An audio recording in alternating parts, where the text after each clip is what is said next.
दोस्तों नमस्कार। मैं हूं सत्येंद्र श्रीवास्तव। दिल्ली सहारा के यूट्यूब चैनल में आपका हार्दिक स्वागत है। दोस्तों, सियासत की वानगी अगर देखनी है, इसमें उसका केंद्र बिंदु बिहार है। आप कहेंगे बिहार में ऐसा क्या हो गया, तो ये भी समझ लीजिए कि बिहार में क्या नहीं हो सकता।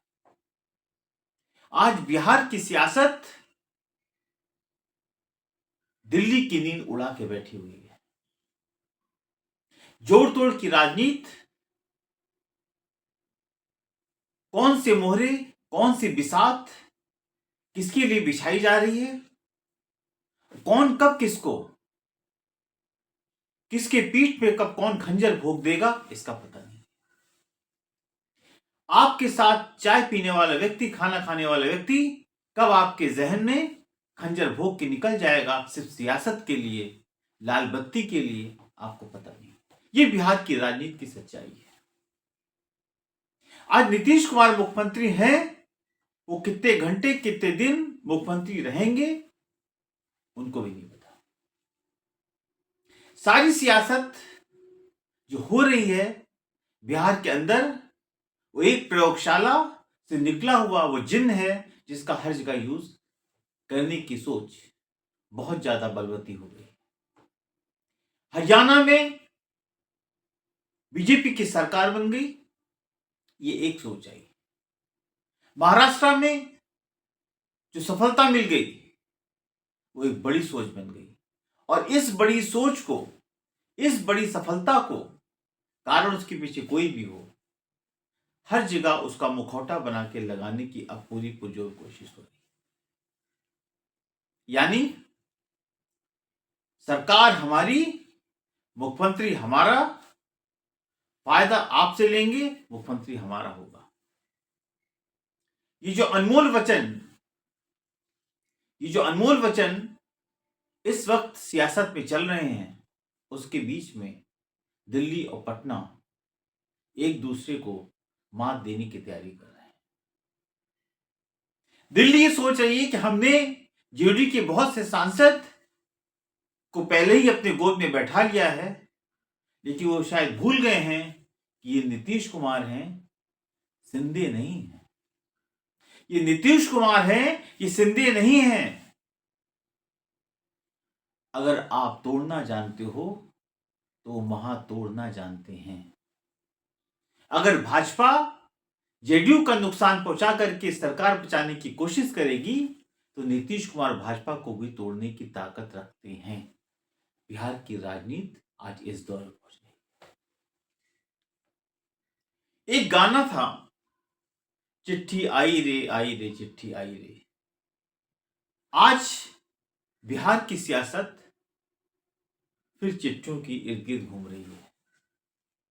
नीतीश कुमार की चिट्ठी जो पटना से दिल्ली को लिखी गई, वो कोई नई कहानी कह रही है। विस्तृत रिपोर्ट, एक विश्लेषण आपके बीच में प्रस्तुत करूं उसके पहले आपसे एक निवेदन कि जिन लोगों ने अभी तक दिल्ली सहारा की यूट्यूब चैनल को सब्सक्राइब नहीं किया है, प्लीज सब्सक्राइब करें, लाइक करें, ज्यादा से ज्यादा शेयर करें। दोस्तों, ये आपका चैनल है, आपके प्यार और आपके आशीर्वाद से दिन प्रतिदिन अपने कदम आगे बढ़ा रहा है।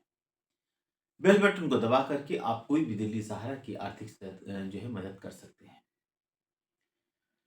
दोस्तों, पटना की सियासत दिल्ली नहीं, केंद्र की सत्ता को भी हिलाने की कोशिश कर रही है, क्योंकि दिल्ली पटना और हैदराबाद के भरोसे बैठी हुई है। दिल्ली कितना भी रुख अख्तियार करे, देखिए शायद सच्चाई यही है कि अगर दिल्ली, अरे पटना और हैदराबाद उसके दो सहारे नहीं होते तो आज दिल्ली दिल्ली नहीं होती, किसी और का कब्जा होता उस पर। लेकिन शायद गलतफहमियां इतनी ज्यादा हैं कि सरकार बचाने के तमाम रास्ते पैदा हो चुके हैं, इसलिए हम किसी व्यक्ति विशेष को अपने ऊपर बढ़ने नहीं देंगे, चढ़ने नहीं देंगे। और इसीलिए निशाना नीतीश कुमार है। नीतीश कुमार जो बिहार की लंबी सियासत रोज एक नया मोड़ ले रही है, क्योंकि भाजपा दबी जुबान से ये स्वीकारने को तैयार नहीं है कि हरियाणा और महाराष्ट्र का प्रैक्टिकल मुखौटा बिहार में यूज नहीं होगा। और ये आग लगाई अमित शाह ने है। अमित शाह ने ही महाराष्ट्र के चुनाव के दौरान ये बात कही थी कि बिहार में मुख्यमंत्री कौन होगा, चुनाव के बाद भारतीय जनता पार्टी की जो बैठक होगी उसमें ये फैसला किया जाएगा। सवाल इस बात का है कि भारतीय जनता पार्टी की सरकार बिहार में नहीं है। बिहार में भारतीय जनता पार्टी और जेडीयू गठबंधन की सरकार है, तो उसका फैसला बीजेपी अगर लेगी तो बीजेपी अपनी आदमी के लिए फैसला लेगी, नीतीश कुमार के लिए फैसला नहीं ले सकती। और यही बात नीतीश कुमार को उस दिन से खटक रही है कि बीजेपी सिंधिया का कोई दांव बिहार में चलना चाहती है, क्योंकि वो जानती है कि जेडीयू में नीतीश कुमार की पकड़ बहुत अच्छी है, लेकिन कुछ पीठ पे खंजर भोंकने वाले ललन सिंह जैसे लोग को भाजपा ने पहले से मिला लिया है। अब संजय झा और ललन सिंह कितना नुकसान पहुंचा पाएंगे नीतीश कुमार को, ये वक्त बताएगा। लेकिन जेडीयू के अंदर नीतीश कुमार के बगैर आप सफल नहीं हो सकते। हो सकता है कोई लाल बत्ती का मोहरा मिल गया हो ललन सिंह को, उनको कुछ नजर आ गया हो, लेकिन ललन सिंह को मुख्यमंत्री तो कोई नहीं बनाएगा जब नीतीश कुमार को बनाने को तैयार नहीं। वही दूसरी तरफ लोकतांत्रिक जनता दल, पासवान जी की पार्टी, चिराग पासवान को भी उन पर तिरछी नजर अमित शाह की है। लेकिन चिराग भी बहुत सियासतबाज हैं, उन्होंने भी अंदर खाने अपनी व्यवस्था कर ली है। पारस पासवान पहले ही राजद के साथ खड़े हो गए हैं। बहुत साफ तस्वीर नजर आ रही है, लेकिन कोई उसको धुंधलाहट के कारण देखना नहीं चाह रहा है। भाजपा अपनी इस गलतफहमी को दूर नहीं कर पा रही है कि नीतीश के बगैर वो बिहार में सरकार नहीं बना सकती और नीतीश बिना मुख्यमंत्री की सरकार बनने नहीं देते। फिर भाजपा के सपने का क्या होगा?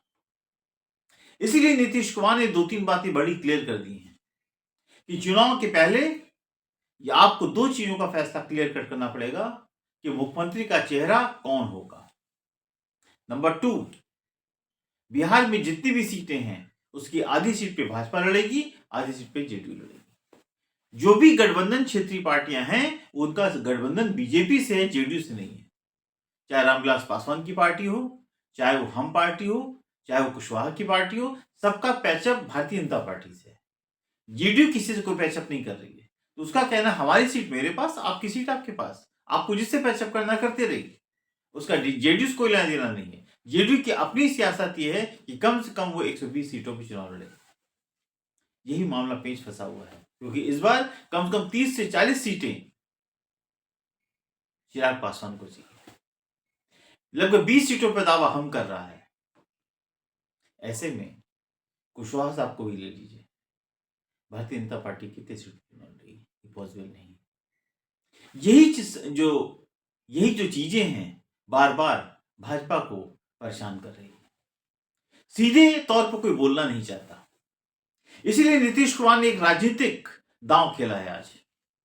क्योंकि जब नई सरकार का गठन हुआ था और पहले ही पार्लियामेंट के सेशन के अंदर जब इस बात को रखा गया था कि बिहार को विशेष राज्य का दर्जा दिया जाए, तो डिप्टी फाइनेंस मिनिस्टर ने खड़े होकर के साफ तौर पे कहा था कि ना इस तरह की सरकार की कोई सोच है, ना इस तरह की कोई प्लानिंग है, और ना ही हम बिहार को कोई विशेष राज्य का दर्जा देने जा रहे हैं। उस दिन नीतीश कुमार ने सबसे बड़ी गलती की थी। अगर नीतीश कुमार ने उसी वक्त इसका विरोध कर दिया होता तो आज नीतीश के खिलाफ की साजिश नहीं हो पाती। नीतीश शांत हो गए और शायद ये उनकी जिंदगी की बहुत बड़ी भूल थी। अगर उस टाइम नीतीश अड़ जाते तो शायद नीतीश विशेष राज्य का दर्जा भी ले लेते और शायद उनकी जो राजनीतिक ग्राफ था, पॉलिटिकल ग्राफ था, वो और बढ़ जाता। ऐसे मौकों पर शांत रहना नीतीश को भारी पड़ गया। राजद समेत जो मूर्ख विपक्षी दल थे, कांग्रेस, इन सब ने उसका विरोध किया कि बिहार को विशेष राज्य का दर्जा का पैकेज अगर आज नहीं मिलेगा तो नीतीश कुमार कभी नहीं ले सकते, क्योंकि आज ये सरकार, केंद्र की सरकार नीतीश कुमार के इशारे पे चल रही है।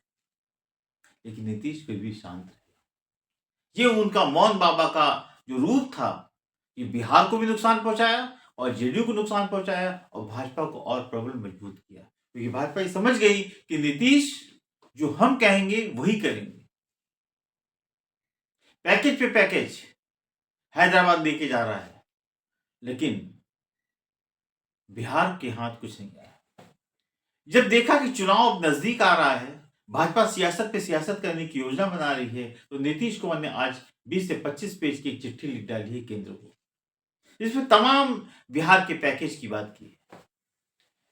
अब सवाल इस बात का है दोस्तों कि वो जानते हैं पैकेज तो मिलना नहीं है, लेकिन इसके माध्यम से एक प्रेशर बनाने की कोशिश दिल्ली पे की गई है कि अगर तुमने इसको नहीं माना तो कल अगर तुमने मुझे इग्नोर किया तो यही बात हम बिहार की जनमानस में जाके रखेंगे कि हमने ये डिमांड केंद्र सरकार से की थी, लिखित में की थी और केंद्र सरकार ने इग्नोर किया, इसीलिए हम अलग हो गए।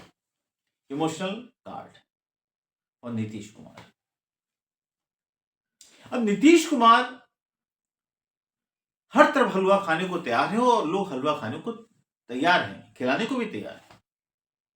राजद सुप्रीमो लालू प्रसाद यादव ने लगातार इंडिकेशन दिया है कि नीतीश आए तो उनके रास्ते दरवाजे हमारे लिए खुले हैं। यद्यपि तेजस्वी इसका विरोध कर रहे हैं। अंदर खाने क्या सच्चाई है कोई नहीं जानता। एक सबसे बड़ी सियासत बिहार के अंदर हो गई है कि नीतीश कुमार ने ऐसे फैसले क्यों लिए। राहुल गांधी की पटना यात्रा ने सियासत को बिल्कुल झकझोर के रख दिया है। दिल्ली सरप्राइज है कि आखिर ये खेल क्या हुआ है। राहुल गांधी जब आए तो कांग्रेस संगठन से जुड़े कार्यक्रमों के अलावा वो लालू प्रसाद राबड़ी देवी के आवास पे गए।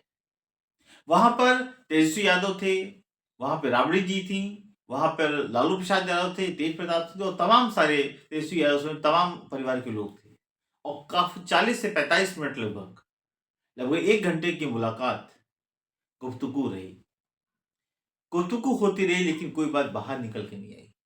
हंसी मजाक खाना पीना, सबसे बड़ी बात क्या कि राहुल गांधी के फोन से तेजस्वी यादव, लालू प्रसाद यादव, राबड़ी देवी सभी ने सोनिया गांधी से बात की। यानी संबंधों की बात देखिए, संबंधों पे गौर कीजिए।